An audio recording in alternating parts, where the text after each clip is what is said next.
All right, and welcome to this episode of the Exertis AV Podcast, where we talk about the relevant bits that are going on in the AV industry and how it affects your workspace. And in fact, today we're talking about workspaces and what's going on in that world. And to talk about it, we decided to have the folks from Legrand come on and talk about sort of what they're doing to model or mold or even just affect and adjust to the trends in the modern workspace. All right, so with me today is David Albright, the business development manager. David, talk us to a little bit about what you do, what your role is there, and you know, let's just kick it off with that. Cool. Yeah. So thanks for having me. Number one, good to be with you all. I've been with Legrand for now 9 years. Started with Chief in product management. And just before the pandemic, I actually took on Mid-Atlantic's collaboration furniture category as well. So I have some product management responsibilities. And then I've spent many years with those products working in the commercial interiors world. And so working with steel case dealers, Herman Miller dealers, providing our products to those customers and working with our sales and marketing teams to work within and better support that market. And with that, I've learned a lot about the kind of the wants and needs of the dynamics of the workplace. And with the pandemic and then the subsequent return to work, return to the office, et cetera. It's been fun kind of crossing the boundaries of AV and interiors and kind of being in the intersection of those worlds as both of those industries are we're all trying to figure out what the future looks like and how we can build better workspaces for people both in the office and at home or remote, for distributed teams, et cetera. Because in the modern workplace, everybody's really working from everywhere and anywhere, and so technology is critical, as is space, and connecting people and helping us all work better together. So you brought up a really interesting thing right there, which I kind of want to hit that point right away. Is like working from anywhere, and we sort of often, we are broadcasting, right? And this is a thing that we've seen even in the broadcast side of the world where everybody's now a broadcaster, just like every space is now an office, right? And every space is now a conference room, and every space is now a meeting space, right? And it's just interesting as sort of this world has evolved in the last 2 years after They Who Shall Not Be Named. We sort of have seen like so many things have evolved for us. The workspace, the broadcast space, the communication space. It's kind of fun. But Legrand is an interesting company, right? And I want to stop right here for a second because you've got, we often think about in the AV industry, the Trons, right? As sort of these mega companies that produce everything, but they only produce really the infrastructure. But if we think about really what is infrastructure, the number one infrastructure in the AV space is the workspace, the actual space we're sitting in. And Legrand's an interesting company because you're really one of the juggernauts in the industry in terms of all the things you affect, all the different elements that Legrand brings to bear, from cameras to desks to conduit to all these components sort of that Legrand brings to the table. So talk just a little bit about you as a company right now and all the different areas you're affecting in sort of the workspace. Yeah, in the commercial built environment, Legrand, the broader Legrand, kind of touches every angle of infrastructure in a space. Outside of AV, we do building control systems. We do obviously electrical and wiring, switches and outlets, a lot of devices that help you control and manage a commercial building, help make it more energy efficient. Sustainability is really key to a lot of what Legrand does, driving energy efficiency. And something for us as the AV division is an increasing area of focus for us is how do we bring that sustainability thought to AV, which hasn't historically been super sustainability oriented. And then, within the AV side of the business, as you mentioned, kind of all of these things that support the key endpoints in a commercial environment, whether it be a conference room, a learning space, et cetera, right? With cameras and mounts and furniture and screens and various other, interconnect pieces from C to G and Vadio that help make it all work. No, and I think that's terribly powerful, because so often as a manufacturer, you sort of get honed in on your one piece of the puzzle and making it better, but not really understanding maybe, or not asking the question, well, what's happening to my left or to my right, right? And I feel like you as a company gets to sort of take that global picture of everything together, and have some really interesting levels of communication.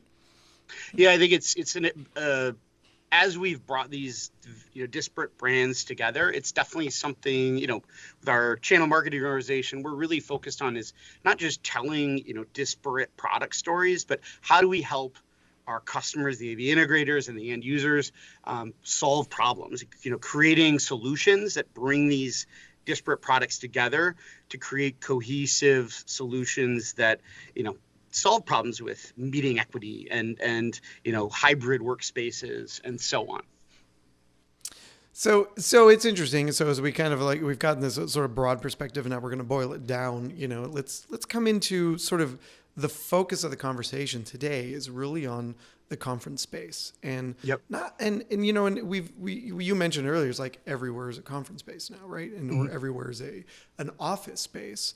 Yeah. So there's this story right now. Sort of, we've got people coming back to office, right? We got offices that are filling up with people again, and then we've got people that have recognized that due to all these technologies that you and I are talking about, their office can be in their garage, in their spare bedroom, or at a Starbucks, right? So there's this concept that we're sort of starting to really hone in on of conference spaces are just about anywhere, but the hybrid space, right, which is I guess what we can sort of call these spaces, are where the market is heading and sort of what the trend is.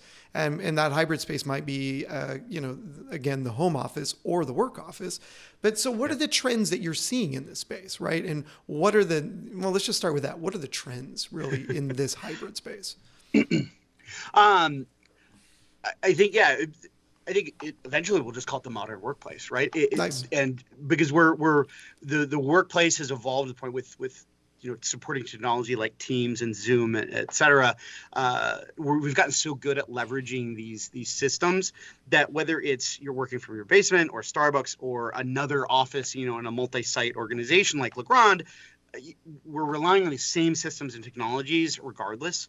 And that's what the modern workplace is and will be. And so how do we then connect people wherever they might be, elevate everybody's experience so that ultimately we're wherever and however we're meeting and collaborating, we can focus on the meeting and not on how to get technology XYZ to work.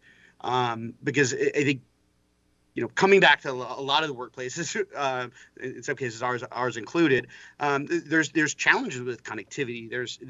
We talk a lot about meeting equity elevating people that might be remote, but there are also meeting equity issues with the collaboration spaces in the office and the technology that we've deployed, the legacy technologies in a lot of cases that we've deployed in those environments, not being super easy to navigate with Teams and Zoom. And so, it's solving a lot of those problems to ultimately lift everybody up, help connect everybody, level the playing field to some degree, so that everybody feels included and involved and can do their best work together. And that is one of the sort of the running threads in the work from home right now that I'm hearing is how do you keep that person who's now completely remote or disconnected, sort of connected in, both emotionally and otherwise to the mothership, because they're not in those rooms. They're not at those meetings, right? They're 100% remote. And which is kind of funny because we, as, sort of like the sales industry has always been remote to a certain degree, right? And so we've always felt it to a certain level, but I think that is one of those challenges. And so what are the things that Legrand is doing? Like, where do you see the products that you're sort of bringing to market that are helping maintain that equity or build that equity between in-house and remote? Yeah, so I think with Legrand, we're really trying to stay on trend with understanding some of the problems in these environments. And with meeting equity, elements like lighting and acoustics are increasingly a challenge, trying to make sure that everybody in the meeting room can be seen and heard by those that are remote, and then helping to enhance the connectivity experience in the office. It's really easy from your home office to click join to a Teams call and be in and present. But in the office, that's not always the case with a lot of legacy systems. And so how can we make our products and solutions systems easier to deploy and easier to interact with and use, so that you can come into a meeting room, a boardroom, whatever it is, and have that more or less same simple kind of connection experience to the meeting. And then following some of these other trends, like with Microsoft Teams front row coming, and some of these trends with ultra wide format content and the power that can provide, elevating the remote attendees in a meeting, supporting those solutions, whether it be a ultra wide flat panel display or a projection screen. So solutions like Daylight's Sightline, new mounting solutions from Chief that might support those ultra wide format flat panel displays, and so on. So just trying to come back to that technology. I want to come back to that ultra wide for a second, because I think that's an interesting sort of side effect of where the Visa industry and the computer industry is going. But let's come back to sort of the one of the areas in remote, which is kind of interesting, is we've always focused on that conference room experience, right? Making that conference room experience so good, right? And so easy and so simple. And then suddenly we have an employee that's maybe never been to the conference room. Yeah. An employee that's never been to the building because they've been 100% remote the entire time, or they were hired remotely. Right. Right. Yep. And I think this is something from the AV side of the industry, is we never think about that home experience, right? Mm-hmm. Because it's like, well, we don't have employees that are remote. And now suddenly we've had employees that have always been remote. And so like the concept of saying, oh, I got to send them a camera. Well, is the laptop one not good enough? Or do I need something better because maybe they have multiple displays and they're moving in their room? And how do I, so I think this is one of these conversations now where we've started to think about companies that have never had to produce a tool for a single user experience, right? That allows them to engage and then think about, oh, well, now I got to think about headphones or audio, right? And how am I capturing their audio? Because we sort of handed that concept off to the laptop manufacturers to say, hey, can you deal with this for me? But if somebody's a remote employee, we may not be shipping them a laptop. And I'm seeing this more and more where these road warriors, so to speak, that would be traveling people, they've defaulted to the laptop experience. But somebody who's 100% remote is not going to be a traveler. They're going to be in a home office with a desktop. And now I have to really think about, well, what is that microphone situation? What is that camera situation? Because I need to provide that. And so I kind of feel like you're starting to build solutions now, or have been, but pivoting those solutions to that home user to ensure we're getting the best quality audio, the video, so that they have a voice in the meeting, they have a presence in the meeting, and people know what they actually look like. Right. Because you may not actually get to meet them in person until the next big company event. Absolutely. Yeah, that was actually an area where we pivoted pretty quickly, entering the pandemic, and identifying core solutions from our different products with, Vadio cameras and Chief monitor mounts and, connectivity solutions from CDG, docking stations, et cetera, to really help enhance and simplify that desktop user experience in that, home office, work from home environment. And, I think I've learned a lot from doing that, and are looking at, further ways we can enhance that desktop technology experience, whether it be for like a executive office, et cetera, with some of those packages, and coming back full circle with those solutions. It's good stuff. Okay, so let's come back to the 21.9, the new aspect ratios. Sure. And this is an interesting trend. And if you've been in the AV industry a long time, there's the sort of the market sort of follows typically what the computers output, right? And there was a time when 1900 by 12 was, that sort of expanded vertical range in computer displays to get more data on the screen. And it was and if you really want to go back a long time ago, things were square, but, so now we're sort of seeing this pivot to this wider aspect ratio. Yeah. What are the drivers that are behind that? What are some of the goals that we're seeing that are causing this? Well, I think even before the ultra-wide format displays that we've seen recently, displays and screens, there was a trend of doing dual displays side by side in a lot of these environments, and it was really all about giving the content and the people more equal footing in the space, you know, in the visual real estate, and so that you could elevate the people in that space rather than having them be like a afternote in the space on the screen.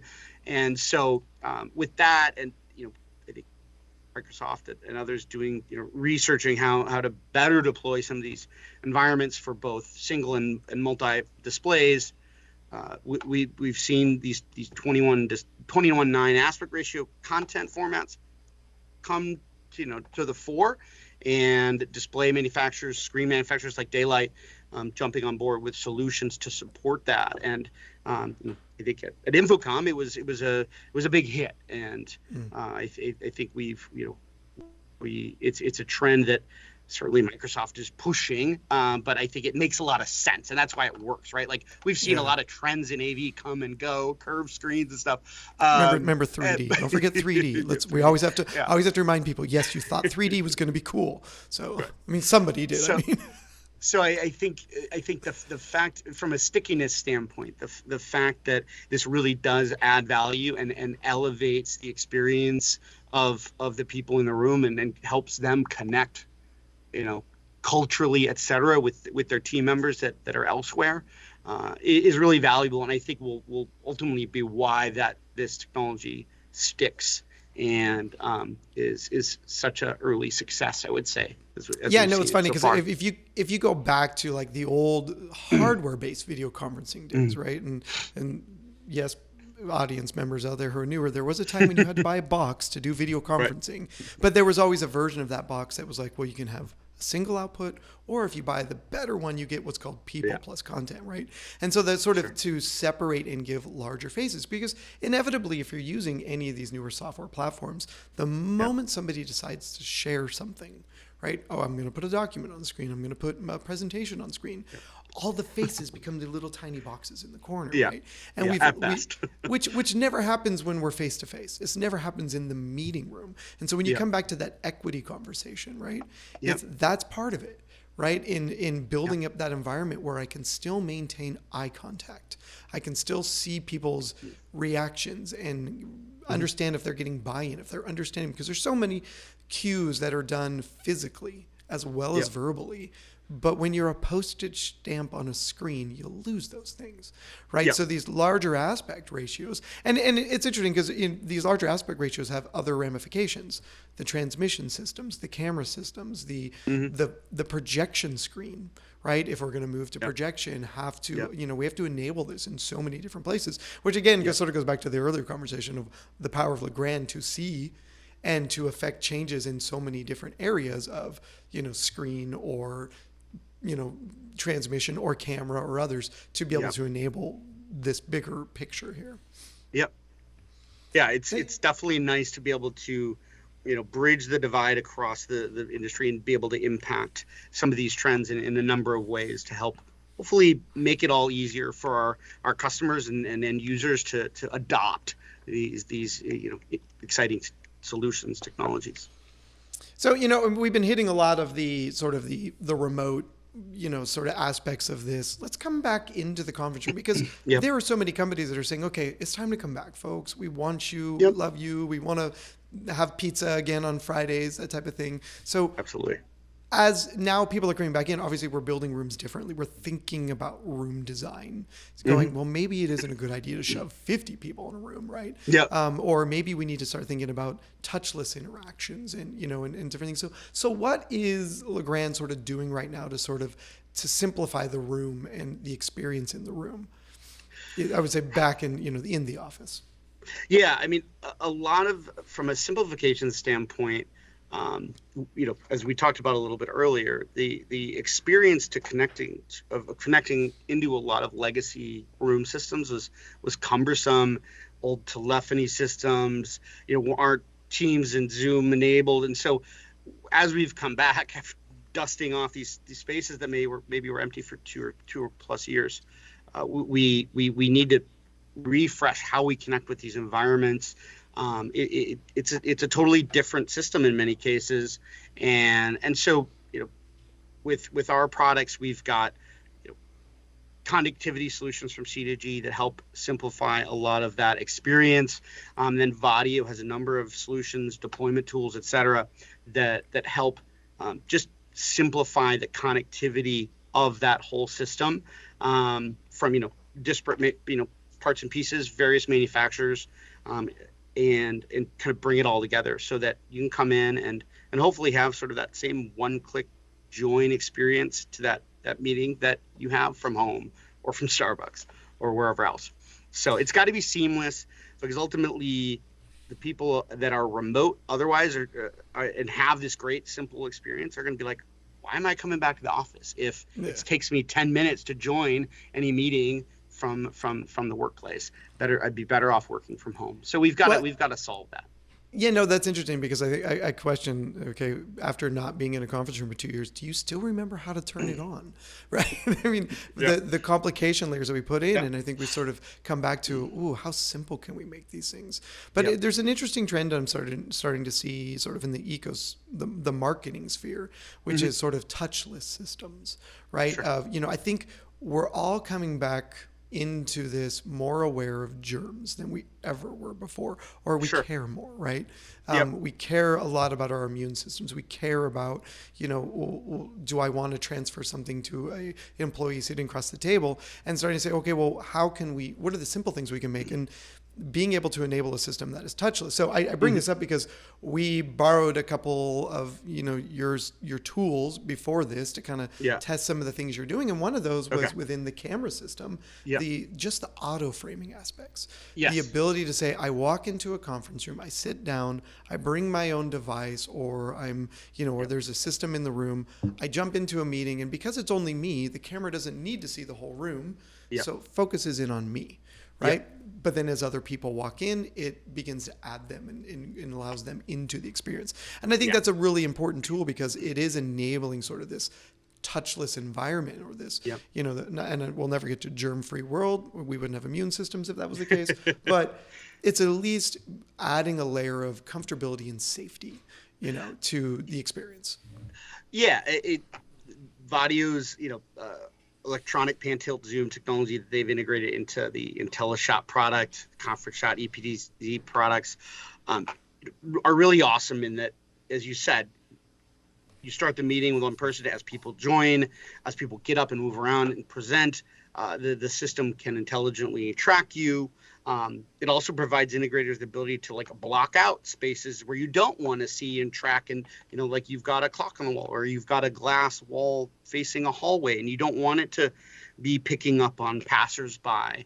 So there's a lot of intelligence built in as well to support the integrator to be able to customize that experience beyond that first layer of intelligence, to make it not just smart but really powerful and dynamic in terms of how it really reads that room specifically, and that as a whole really simplifies that user experience. So as you said, you're not having to adjust a camera position with a control panel or something like that on the fly, because in a meeting that's something nobody wants to have to deal with. And that to kind of pick up on that thread, because I think there's two sides of this, right? We came back and we realized we can do things simpler. We maybe don't need the massive layers of control and automation, all these, right? And we've moved to software defined, sort of concepts of chatting, right? The Zoom, the Teams, all the pieces that are sort of now fully embraced by the market. And in doing that, though, I think there's a layer of, okay, well, if we're not doing massive control systems in every single room, how do I manage a larger system? How do I manage a fleet, so to speak? And I think there's two angles of this, and I'm going to want to hit, and you can talk to me sort of how you're doing it and what you're enabling. Sure. But I think there's two layers. One is, how do I, as a conference room manager of 20, 30, 40 huddle spaces, manage a fleet of technology, and how do I, and this is where we speak more to on a daily basis, as a systems integrator, deploy for them? So talk to me sort of about where you all are enabling better deployment and management. So I think with your question, there's sort of two pieces. There's the end user experience that you're creating, and there's sort of the integrator experience of deploying these systems or managing them from a facility standpoint. Speaking first to the end user that's actually using the spaces, I think the challenge is, how can I create a really common user experience between a huddle space for 2 or 3 people, a medium-sized room for 4, 5, 6 people, all the way to the boardroom, so that wherever I go in the workplace, and maybe it's in this office, but also in my 5 other offices, all those spaces, I know how to connect to this room. I don't have to learn the space. Simplifying that user experience and making it as common as possible is really valuable. And so having, as we talked about with the audio product, having these technologies integrated in a way that are sort of touchless and they just work for the user in these different sizes and shapes of spaces, to accommodate the various folks in leveraging them is really important. And then from a integration and management standpoint, I think there's a need at a lot of end users to deploy a lot of spaces quickly or update a lot of spaces quickly. So the speed and ease of which we can do that is really valuable.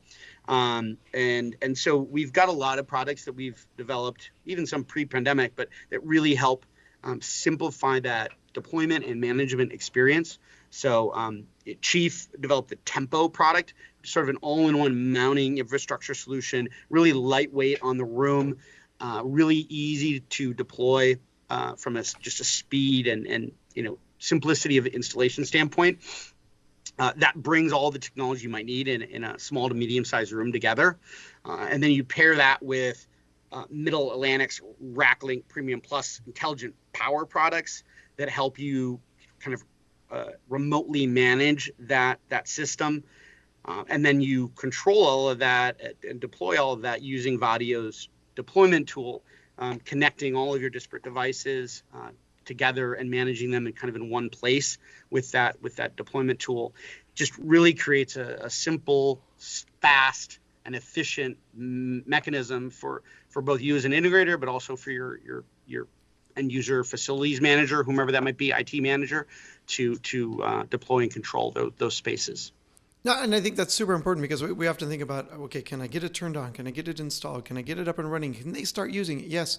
Well, what about 3 months from now when there's software updates? Do I got to go to every room? How do I maintain and ensure I have the latest, and the greatest, firmware and again, and then also take that away from the end user, right? And not have to force the person who's walking in, plugging their laptop. My firmware is out of date or something. That shouldn't be on their mind. It should be, I need to be in my meeting and I need to start presenting, right? And that's my focus point.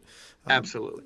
That's spectacular stuff. So listen, this is one, thank you for jumping on the show with us and telling the story. This is great. Where do people find out more? How do they become more educated on what Legrand is doing in the space? So first and foremost, go to our website. There's a lot of resources for both product, but also some of the solutions we've talked about today. And it's a great jumping off point into the all of our great brands and products. Beautiful. David, you've been great. Thank you so much. You are welcome on our show anytime. We would love to have you again. Great to connect. No doubt about it. All right, ladies and gentlemen, this has been the Exertis AV podcast. We say join us for the next episode. We're going to continue to scale this story of the hybrid workspace and the remote workflows and continue talking about this because let's face it, it's the hot thing. And it is our now rather than our future. So, all right, David, thanks again for being on the show, and we'll see you on the next episode. Take care.